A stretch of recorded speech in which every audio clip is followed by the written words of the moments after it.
I think the hot and cold therapy, to me, it's not a fad because people have been doing it for thousands of years. But I don't think that's the sticky part of this bathing business. To me, it's the social part.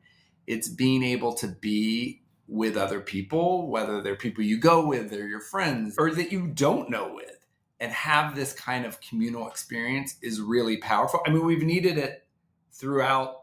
As long as we've been able to build fires, we've been heating water and creating steam and sitting in hot spaces.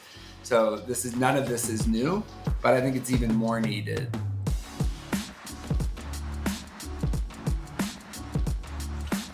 Welcome back to the Fitt Insider Podcast. I'm your host, Joe Veneri.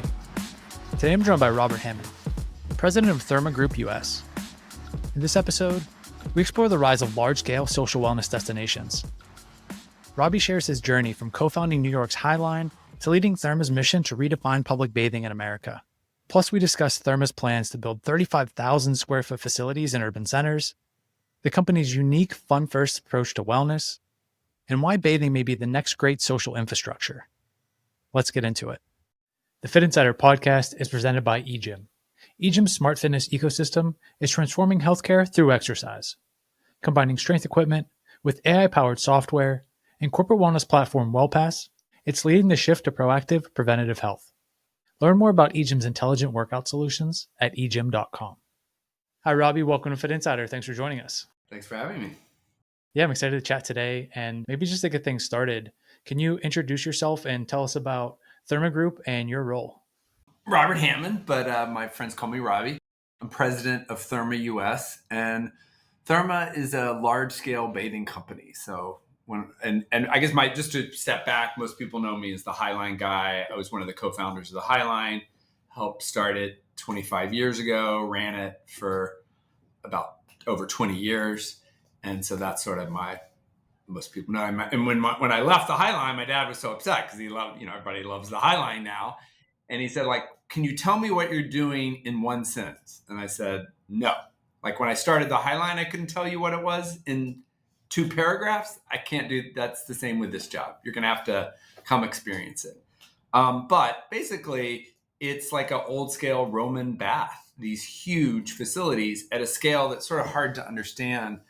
Our smallest one is 350,000 square feet, and our largest is 700,000 square feet. So it's like a stadium size. And everything from pools to saunas to water slides to swim up bars at just a really big scale. And they're social, and they're not a luxury product. I guess that's one of the big things that's a differential. Most people right now assume wellness and sort of hot and cold therapy is sort of this sort of higher end luxury product, where that's not the case for us. When you think of this experience, just a product of European culture and that being way more accessible and kind of commonplace, and thinking about then the massive mega development, it's like that, you can tell, is that commonplace even such that this is how we replicate it? Yeah. So, that's probably sort of the threshold business question. Okay. And I'll talk about what they're like in Europe, but okay, people are doing this in parts of Europe, but is it going to work in the US? And, my intuitive sense was yes, but that you can't build a business plan on your intuitive sense. But the good news is bathing is part of every culture, and really in some ways, except US culture.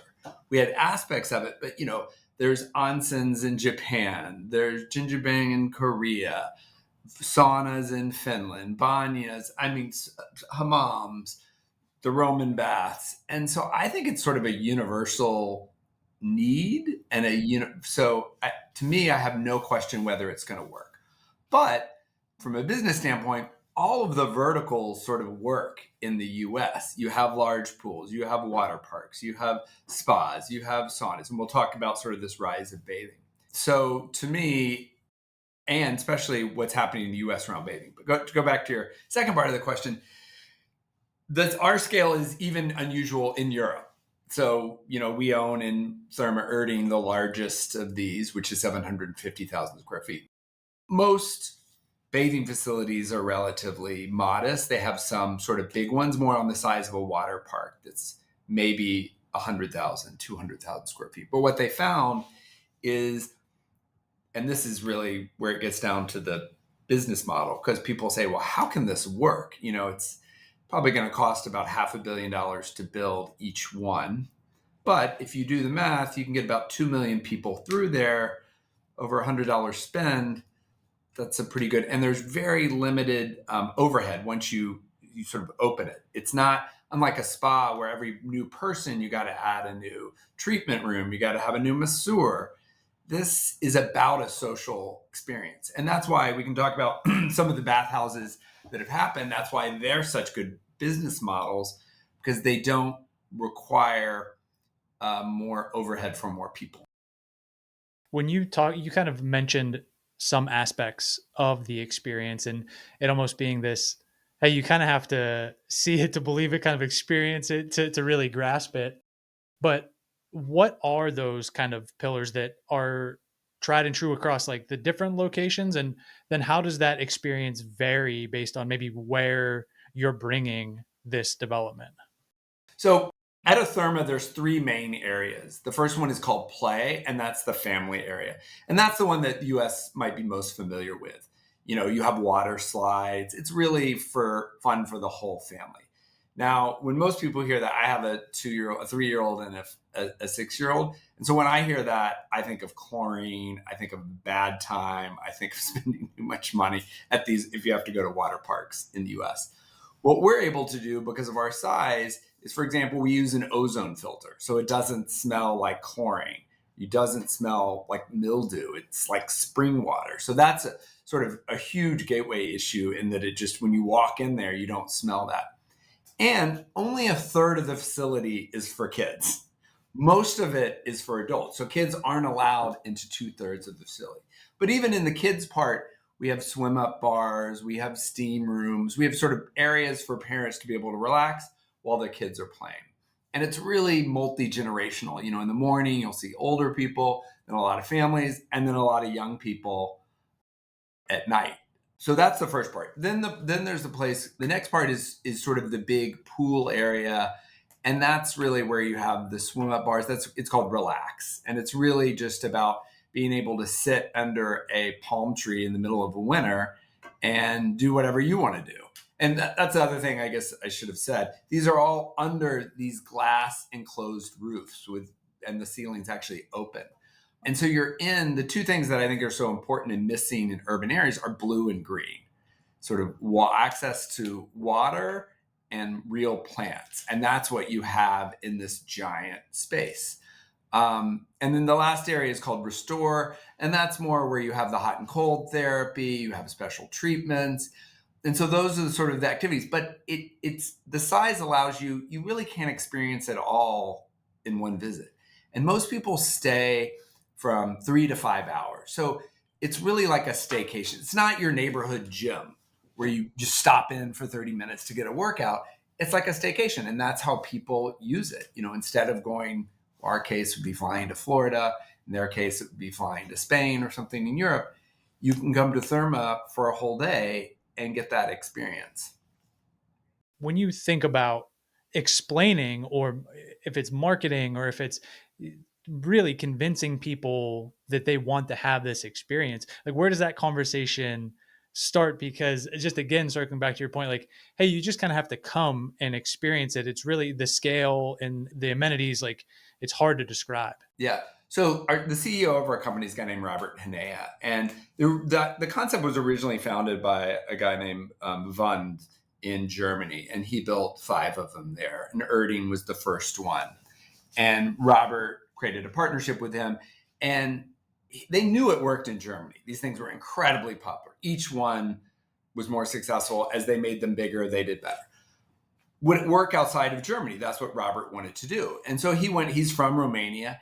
Romania does not have a bathing culture. They did 2,000 years ago. They haven't. They don't have a sauna culture. It's not like Russia. They didn't have any of that culture that you see in Germany or Scandinavia.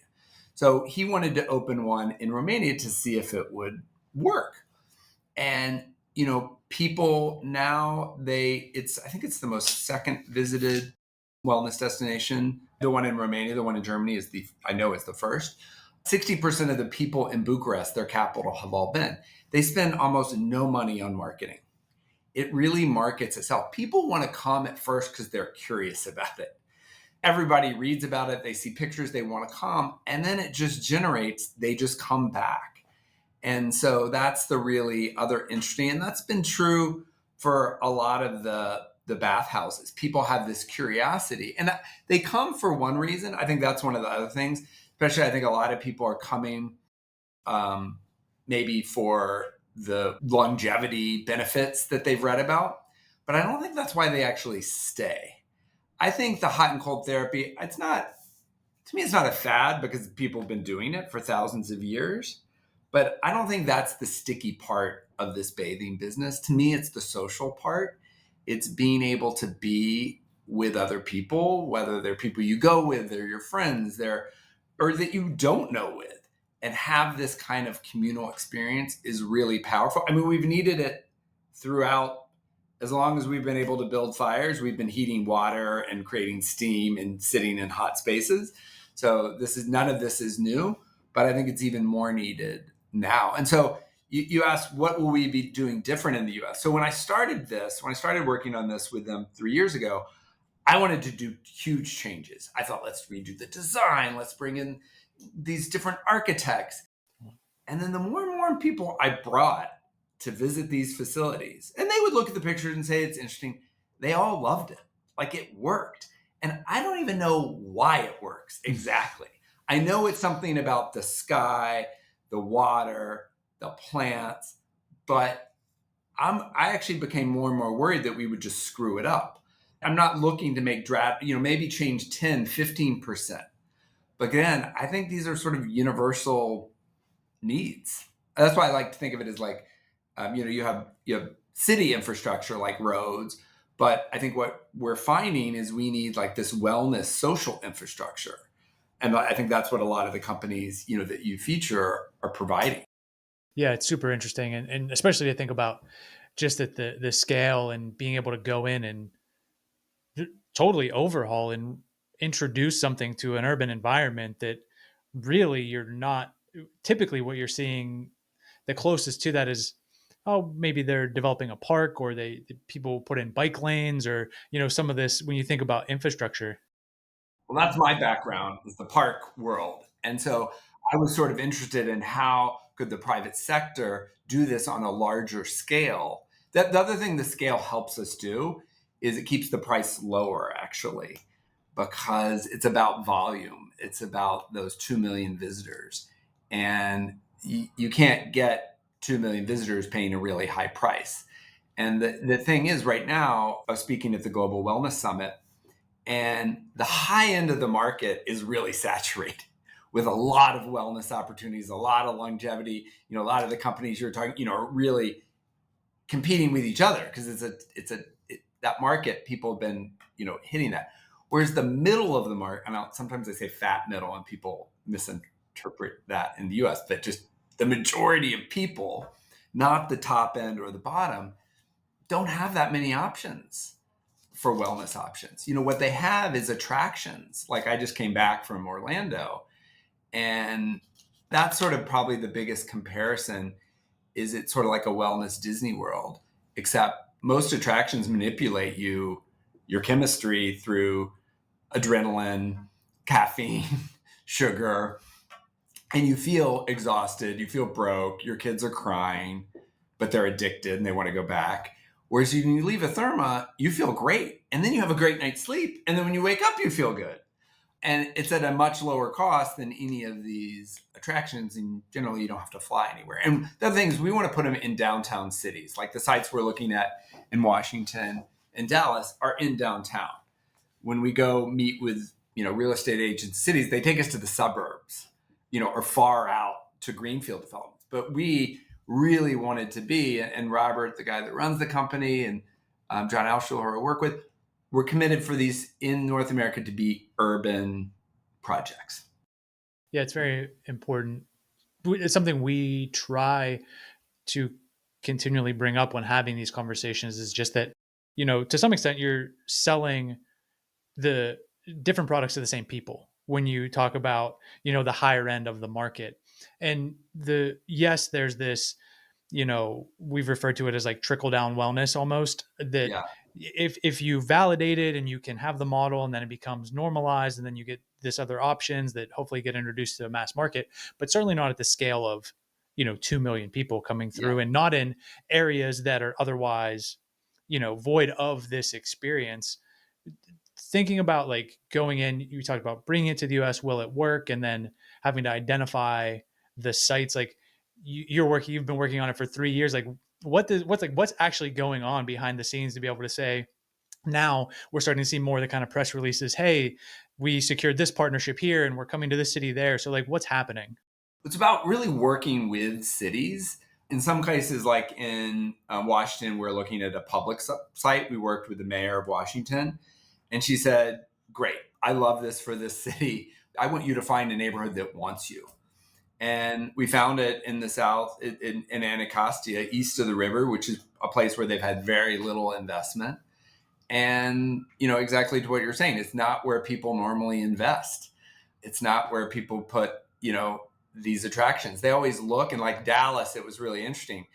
All these big, the football, the stadiums, the Universal, all these people talk about going to Dallas, and they're called the Dallas Cowboys and the Dallas Mavericks. They're not in Dallas. Whenever they always leave, they flirt with Dallas, they talk about it, and then they always go somewhere else. And that's where, and the cities are really excited to have us because we're investing in downtowns, and downtowns need new, the traditional drivers of retail and commercial space have been upended. They're not over, but you need new reasons for people to come downtown and to create these ecosystems. It's also tax revenues. Interestingly, a lot of cities struggle with tax revenues because everyone spends all their money in the suburbs. If they're in the suburbs, they don't come in downtown. And if you live in the city, you go out and you spend your money in the suburbs. And so they're really looking for things that create a tax base and jobs. We have generate almost 1,000 jobs because unlike a stadium, we're open 365 days a year. And interestingly, we're busier in the summer than we are in the winter. People always think, oh, is this a cold weather product? Because, the sort of feels like a botanical garden and the palm trees in the winter. But especially in environments like Texas and Washington, people are actually looking for the climate control more in the summer than in the winter. This episode of the Fitt Insider Podcast is brought to you by EGYM. EGYM makes some of the most innovative strength training machines on the market, but that's only one part of their integrated ecosystem. With connected fitness equipment, AI-powered gym software, and a comprehensive corporate wellness offering, it's forging the future of preventative health. Partnering with companies worldwide, EGYM's WellPass program improves employee health by expanding access to premier fitness and health facilities. Upgrading gym floors, EGYM equips every operator with smart equipment and AI tools to create hyper-personalized training plans for every exerciser. Putting it all together, they're transforming healthcare through exercise. Experience the power of EGYM's ecosystem at egym.com. When you even take the comparison of like, a Disney World, basically a wellness Disney World, there's two of them in the US, and obviously it's not apples to apples, but even from the perspective of we have to find the land, we have to build it, we have to raise the money for it. How does that come together in terms of, is even the US expansion, is that its own entity under the Therme umbrella, or is each one an individual JV? Like how does this in the weeds structured?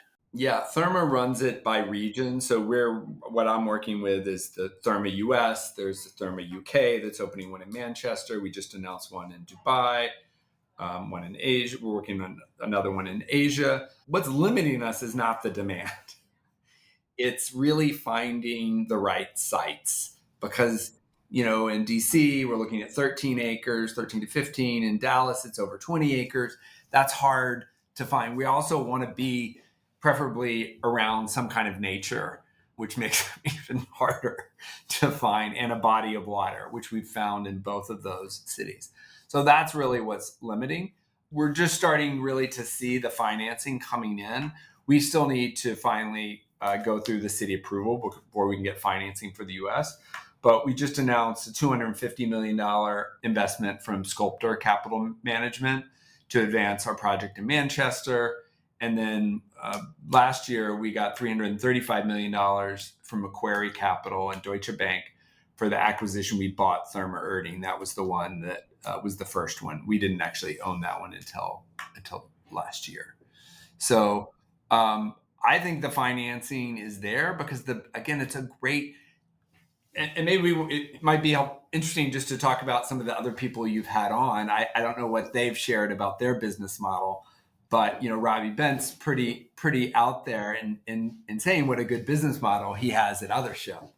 And so what we're doing is doing it all gets better with scale. I keep telling people, I know it's hard to raise the money because that's, and people don't believe the margins. When we had a gathering of all these people that were in bathhouses, they all said they just make up lower margins because no one will believe you can get over 50% or 40%. That you got to be a regular spa margin at 35, which everyone sees more than that. When you look at the model of the bathhouse that are starting to scale now, it is just that. You're talking $50, $60+ per session. Like that, obviously where they're putting it and everything like that, they can drive that type of, price and margin. But when you think about introducing something at this scale that's really open to everyone, like how do you think about that even shifting the landscape and what's possible with the awareness and interest and bringing more people kind of under that tent as opposed to maybe pricing some people out? Yeah. I think that's what makes our job a lot easier is because there's not a lot of competition at that. And, we want to be, I think we'll probably price a kind of experience similar to what you're getting an hour experience currently at a bathhouse. You can have 4 or 5 hours, and come with the family. So it's a very different proposition. So the other thing is we have a really wide, again, and it's not exactly like it works out as time, but older people come in the morning. It also flattens out that curve, which is the other thing that makes it a better business model is you have people coming at different times. You mentioned people in part seeking these types of experiences out for community, the sense of belonging, socializing. For some of the kind of smaller concepts, like that's a huge part of what they're selling. So insofar as like it's engineered, it's part of the experience. But I don't know if that's why people are coming. I think people, I don't know. When I talk to people, a lot of people are coming just because they've heard all about it. But I would say the number one, and again, scientific is, it's sort of the Peter Attia health benefits. And so that's what sort of gets people, or at least a lot of the men. I think women are more, in the old days, this kind of business model would be all geared towards women. When there's a product out in Brooklyn that opened, and they made 2 times the number of women's locker rooms than men because that's traditionally how it worked, and it wasn't like that at all. And so I think that's what's driving a lot of men, but I don't think that's why they're staying necessarily. I think they're staying for the social. I don't know if that's what they're coming for and saying, oh, I want to, but I think to me, that's the thing there's not that many places like that. And it's really different. Like I grew up, my generation socialized in bars. I feel like now what I read is that people are having less sex and drinking less. I don't know, and you couldn't have gone to bars and hooked up if you weren't drinking. But bathhouses give you something different. It's sober, but because of, I think, sort of the heat and the access to nature, that water, steam, whether it's cold or hot, it opens you up in a different way. Because if you told people, a whole bunch of single people are going to go into a relatively darkly lit room in their underwear, in their bathing suits and be sitting sort of leg to leg, most people would have said, no way. But that's what that universal connection to it makes it work. And they're so friendly too. I'm often sort of the older guy there, or when I go to other ship, I'm 55. And what I love is people are just really nice to me. And the other thing is, your viewers are all over, but in New York now, we have 4 bathhouses within 5 blocks of each other. And they're all really so people say, oh, this is peak bathhouse. There's one called bathhouse too, but I use that as a sort of an umbrella term. But like I go to them for different reasons. When I go alone, I actually go to other ship because I sort of want to go in and out. If I do a double date, we go to bathhouse. If I want to go sort of like a business meeting, I'll go to Alani or it's just they're different products. And even within this, they are all different, have different kind of price points. But right now I would agree they're sort of more at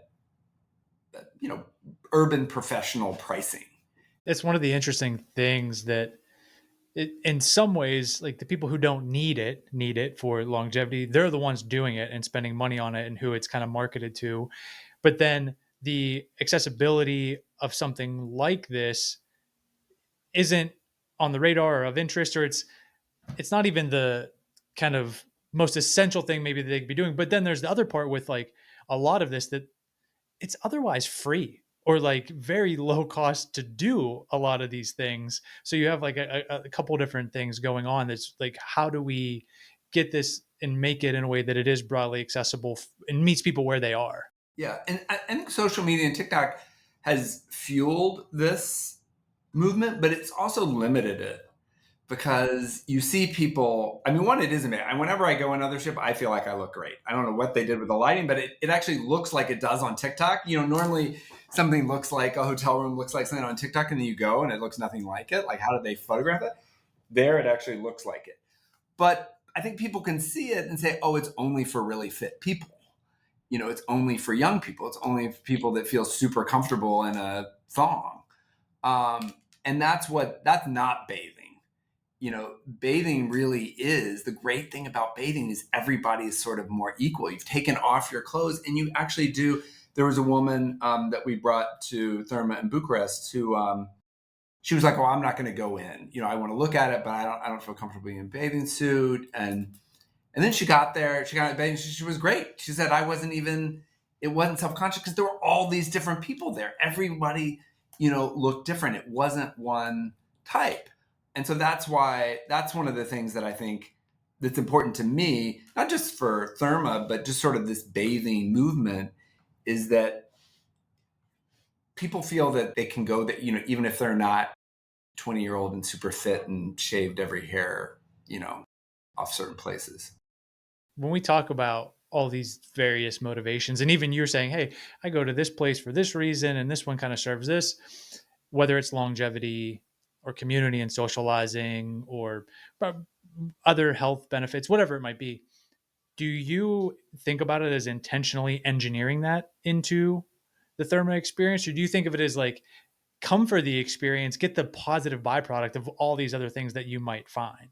Yeah, it's actually an interesting thing just from a marketing standpoint, because we talk a lot about wellness. I don't know if, like, especially for Therme, I don't know if that's why they're coming. I think they're coming for fun. So when we were thinking of like, what's a tagline, we were like, be well, have fun. Be well, and is fun first or well first? Because I think they're coming for the same reason that they spend a day at an attraction. Because when you go to one of these attractions, you're like committing yourself to be unhealthy. I literally was there 2 days ago in Florida, and there was nothing healthy to eat unless you consider that giant turkey leg. You're on some weird keto diet and you just eat turkey legs. But you're coming for the fun. You're coming for that experience. And that's why I think people are coming to Therme.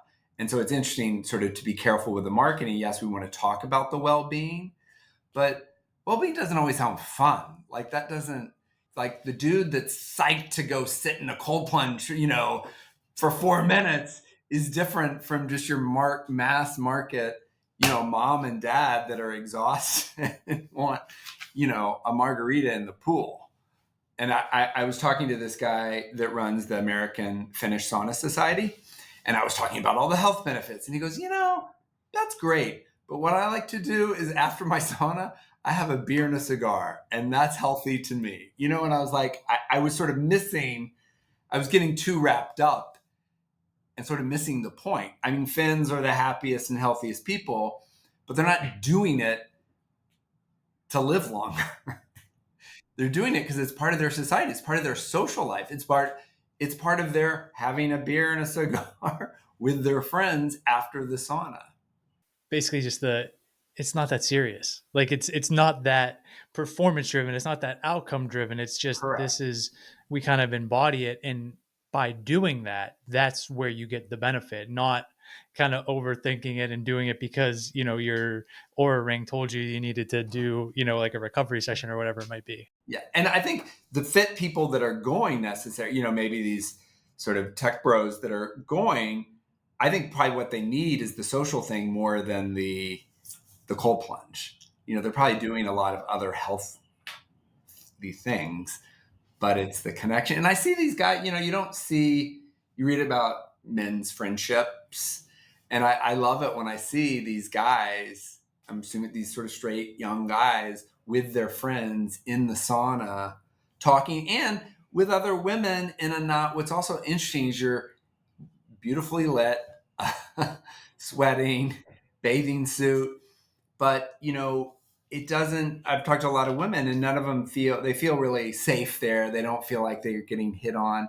but there is something that I wouldn't discount. There is something sexy about it. I mean, that's also why people are going. There's like an energy, the same reason sometimes you went to a bar, not to necessarily go home with someone, but it was like sexy to feel fun. And it's interesting seeing that in an environment that feels really safe. Yeah, I think it's important. I think it's something that, whether it's for men and friendship and loneliness, or more broadly, when you think about things like decline of third spaces and not having that community and not having neighborhoods and more people living in isolation, like this is a version of the same reason that run clubs are exploding and turning into like a dating scene.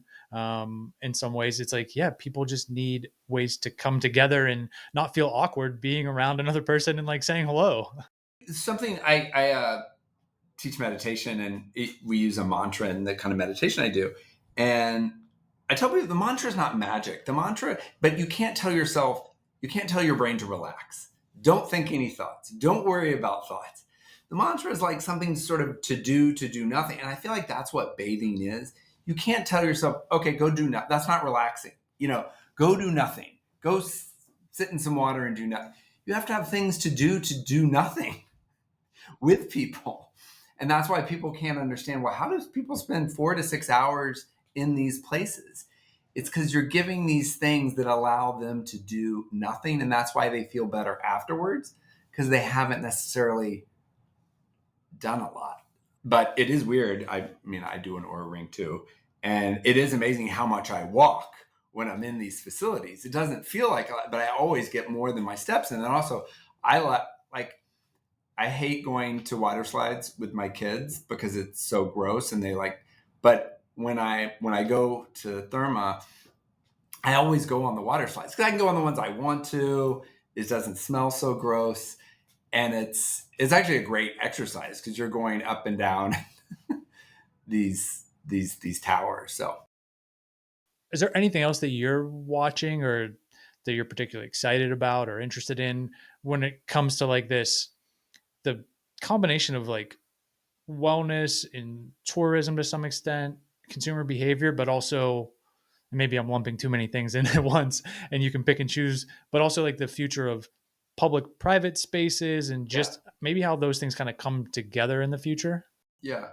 Well, I think the thing that really energizes me is it's not very often you get to be at the beginning of a movement.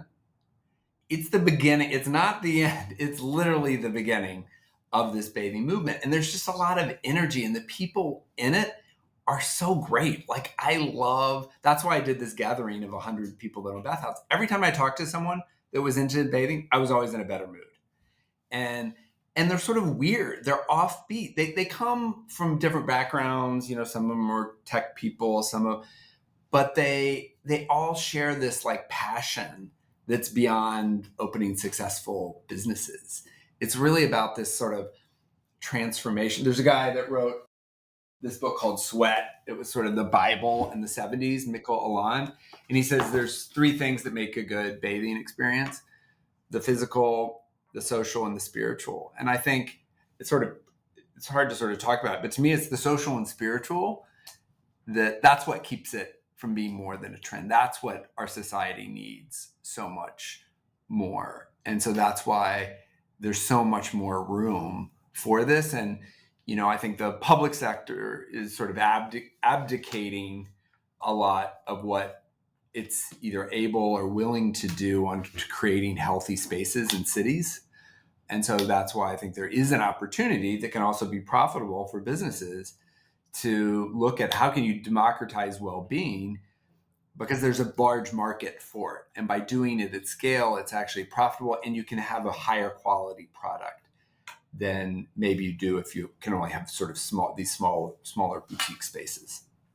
It's always so interesting to see that, sometimes you can get, when you're in it and doing it and building a specific thing or trying to bring something to life, you're too close to it almost. And then when you zoom out, it's like, oh, well, there's different types of restaurants and at different price points, and people, sometimes they eat at home and sometimes they get takeout and sometimes they do this. And then, people have said the same thing, obviously, about gyms that we kind of talked about, hey, Lifetime and Equinox and this and that. It's like, well, that person also works out at home. They have a treadmill. They also are on ClassPass. They go to studios. They also have a membership at this place. It's, so when you put that on top of what's happening now, it's, oh yeah, that makes a lot of sense.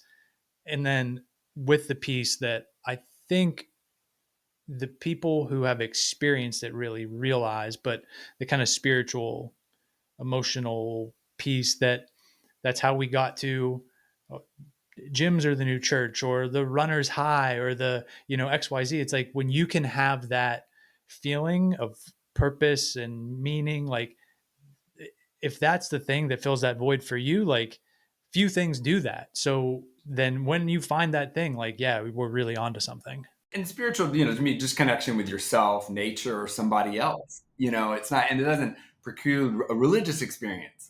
It's not an either or.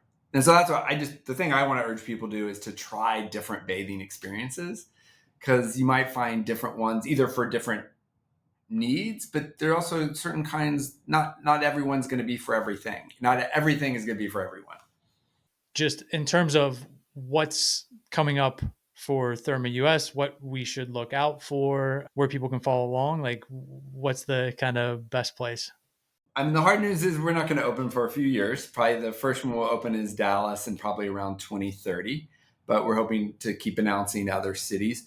The easiest way, probably Therme Group on Instagram. I'm the Highline guy on Instagram. We also have started part of a group that started an email newsletter, free email newsletter on Substack called The Culture of Bathing. And that's really following not Therme, but this whole ecosystem of bathing all over the world. So if you're interested in finding out about new businesses, new places to travel to, people, the history, and we have Culture of Bathing on Instagram as well. Perfect. We'll make sure everything's easy to find in the show notes, and really appreciate you coming on today to chat a little bit. Thanks for having me. Thanks for listening to today's episode. If you got value from the conversation, please consider subscribing and sharing the podcast with a friend or colleague. It's a massive help. And if you want more content like this, including news and insights on the latest industry developments, subscribe to the Fitt Insider newsletter at insider.fit.co. And one more thing, you can learn more about our recruiting and consulting services at fit.co. That's FITT.co.